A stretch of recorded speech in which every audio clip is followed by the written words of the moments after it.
son here? Somebody plug his ears. Somebody plug his ears. Are they plugged? Plug your ears. I'm looking for a screw buddy. Just buddies, no commitment, no commitment. Just sharing fluids. Come on.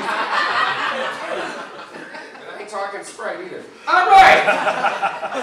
What's wrong with me? What's wrong with me? Guy goes into a bar. Bartender says, "What do you have, Joe?" He says, "Don't give me what you gave me last night, because I got too high and I went home and I blew chunks." The bartender says, "You can't blame me for that. Could be a stomach virus, could be something you ate." He says, "You don't understand. Chunks is my dog."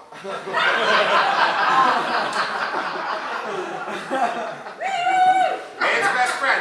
There's always one more. Good for you, honey. Good for you. Open it up. That's a girl. Widen your thing. That's right. Because I was in, I'll tell you, we all know this, in Solvay,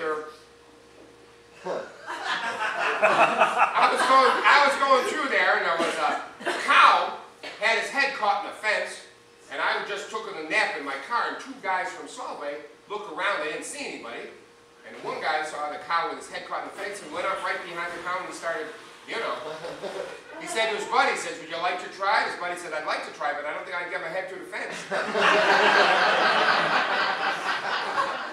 That's Solvay. Solvay. Yeah, it's Solvay. They're on a cat diet over there. All right. That's old school. That's old Syracuse stuff. All right. Here's a song I wrote. When I worked at a crack bar in Syracuse. I did. If Night of the Living Dead had a Cheers, that's where I worked. Cheers had Sam. We had Son of Sam. This is true. Cheers had Diane. We had Diane. It was, you know. I am, as of last week, believe it or not, I'm 22 years sober. Where are you going, baby? Come on. Not trying to blow myself up here, I'm just telling you. But, these are my people. I hang around with criminals, I hang around with drug addicts, and I hang around with whores. Just like Jesus. You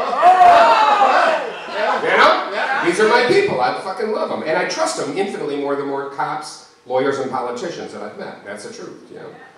So I would work at these things, and you know, you just had to be very, very careful there. But the first day I worked there, a fight broke out, and I went to call the cops, and the owner of the place hung up the phone. He said, "What are you doing?" I said, "I'm calling the cops." He said, "We don't call the cops here. We handle it internally, and if you can't handle it internally, then you can't do the job." You know? So you had to think of inventive ways to make sure that violence